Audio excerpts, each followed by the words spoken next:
merasa ditinggalkan. Justru Daud mengalami banyak peristiwa di mana dia itu tidak dianggap, diabaikan, ditolak, dan ditinggalkan. Tapi kok bisa muncul pernyataan bahwa orang benar tidak pernah ditinggalkan? Inilah ekspresi dari sebuah keintiman. Ya. Intim itu kalau dalam bahasa Inggris intimate atau intimacy. Di dalam konseling pernikahan selalu saya menekankan ada 5 pilar atau 4 pilar utama plus tambahan 1 ekspresi dari 4 pilar itu. Yang pertama adalah karakter spiritual, yang kedua adalah intimacy, yang ketiga adalah ekonomi, dan 4 adalah parenting. Dan ekspresi dari semuanya ketika itu dibangun dengan kuat, maka muncullah namanya ministry atau pelayanan. Nah, sering sekali kita udah fokus melayani, tapi kita lupa pilar-pilar atau tiang-tiang yang telah dibangun di atas dasar firman, yaitu Yesus Kristus. Belum kuat, tapi kita udah mau melayani. Apa yang mau diekspresikan? Pertama, ekspresinya apa? Karakter Kristus yang terus bertumbuh dan menguat di dalam diri kita. Sehingga ketika kita pergi kepada orang lain, yang kita bawa apa? Nilai-nilai, pikiran-pikiran, dan tindakan-tindakan yang serupa dengan Kristus. Dan yang kedua, ketika kita bicara tentang intimacy, berarti ini adalah hal yang berhubungan dengan emosi.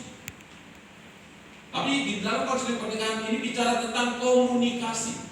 Kita paham informasi yang diberikan, yang kita tangkap juga sama. Kalau belum, kita perlu klarifikasi dan perlu kita pastikan bahwa informasi yang kita dengar ini sama seperti yang disampaikan oleh si pemberi informasi. Kalau tidak, inilah sering sekali di dalam pernikahan sering terjadi konflik. Kenapa? Si suami fokus dengan persepsinya sendiri, si istri juga fokus dengan persepsinya. Ditambah lagi dengan berbagai latar belakang yang membentuk pribadinya itu. Ketika mereka bertemu, itu yang sering sekali membuat 3 bulan pernikahan ngomongnya mau cerai aja.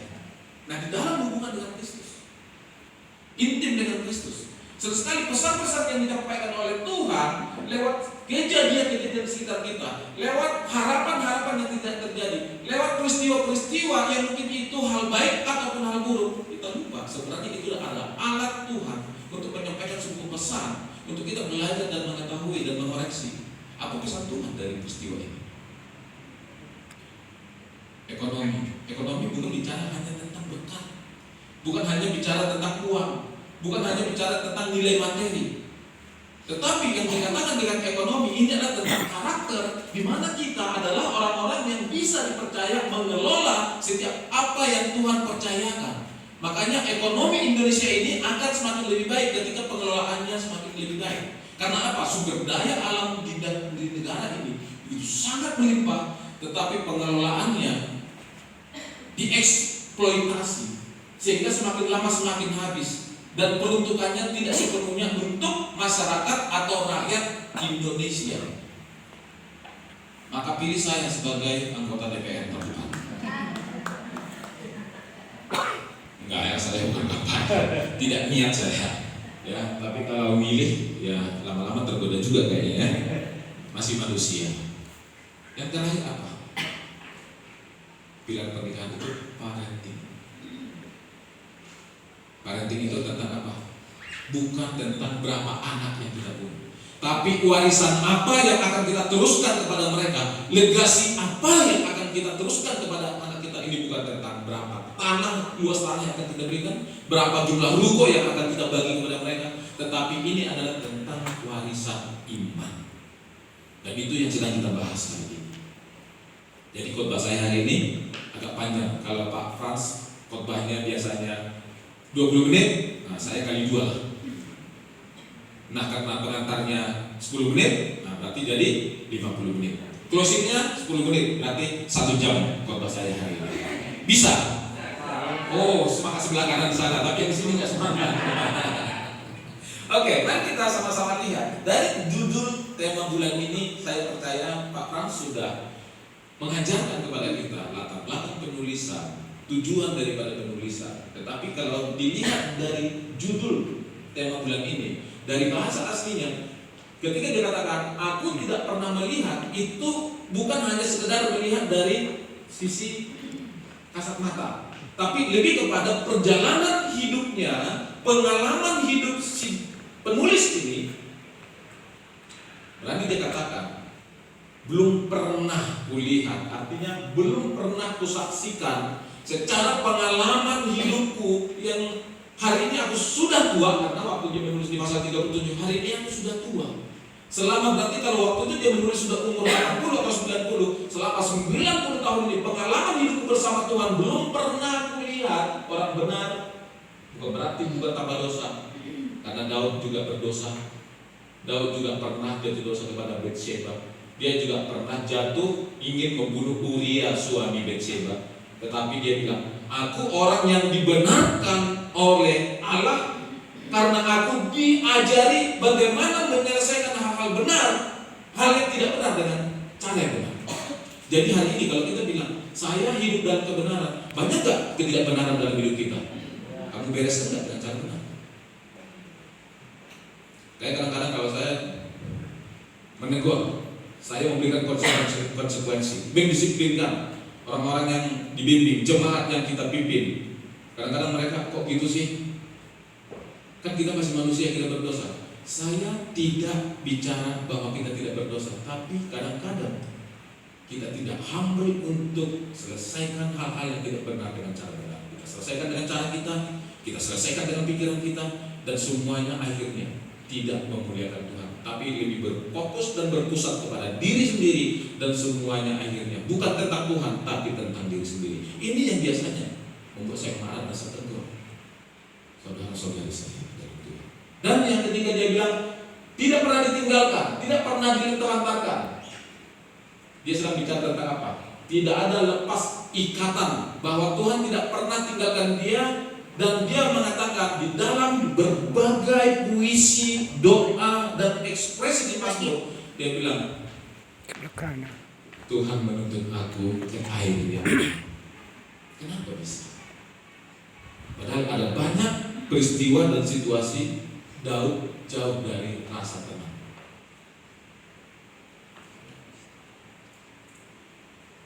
Dan di ayat 25 sekarang dia katakan juga yang terakhir, anak cucunya dan atau anak cucunya meminta-minta roti. Jadi di tema itu tidak dibuat meminta-minta roti. Ini adalah 3 poin penting yang kita harus pahami selama 1 bulan penuh. Karena ini adalah tentang identitas, jaminan atau assurance, dan legacy. Jadi tema ini bicara tentang siapa kita hari ini di hadapan Tuhan. Berarti ini tentang cara hidup kita sebagai orang yang telah dibenarkan.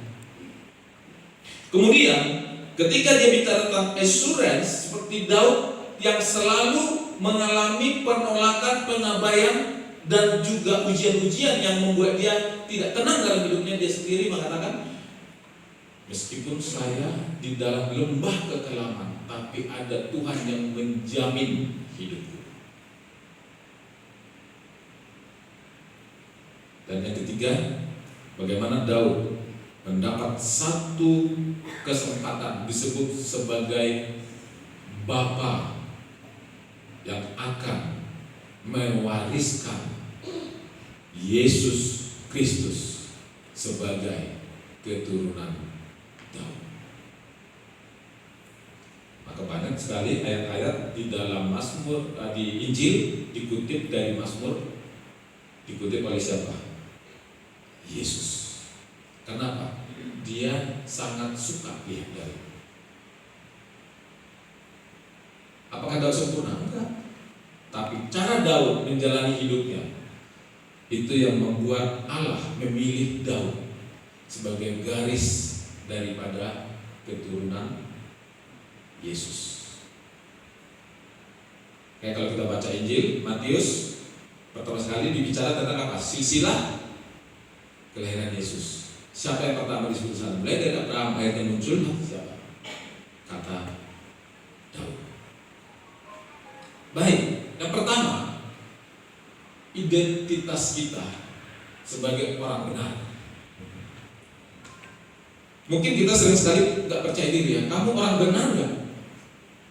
Langsung kita mikirnya apa? Banyak sekali hal-hal yang tidak benar dalam hidup kita. Betul Bapak Ibu Saudari? Tapi hari ini kalau kita bicara tentang bahwa di dalam Allah kita hidup dan Allah itu adalah kebenaran itu sendiri, maka ketika kita hidup di dalam Allah, maka kita disebut sebagai orang yang dibenarkan. Maka identitas kita hari ini, kalau kita lihat dari Mazmur pasal 1, ketika dia katakan di sana, berbahagialah orang yang tidak berjalan menurut nasihat orang fasik, yang tidak berdiri di jalan orang berdosa, dan yang tidak duduk dalam kumpulan pencemooh. Tetapi yang kesukaannya ialah Taurat Tuhan, dan yang merenungkan Taurat itu siang dan malam. Bapak Ibu saudari, dari pasal 1 ini aja jelas, Daud sangat intim dengan Tuhan.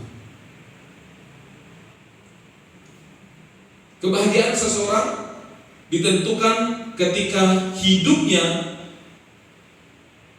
sangat addicted dengan firman Tuhan. Tahu addicted? Ketergantungan. Ketergantungan apa? Zat adiktif umpamanya. Itu bisa dari sabu-sabu. Nah, itu sabu-sabu kalau kita pergi ke restoran nelayan, di situ ada sabu-sabu. Oh bukan ya, beda ya. Obat-obat terlarang seperti narkotika itu bisa mempengaruhi otak manusia untuk dia jadi ketergantungan, dan akhirnya dia tidak bisa lepas dari narkotika itu, sehingga obat itu terus laku di pasaran. Makanya sampai hari ini narkoba tidak bisa diberantas dari masyarakat karena banyak yang sudah addicted. Dan Daud sangat addicted dengan Tuhan. Maka muncul pernyataan kesukaannya ialah Taurat Tuhan, merenungkan Taurat itu siang dan malam. Sampai di sini siang malam mikirin firman Tuhan.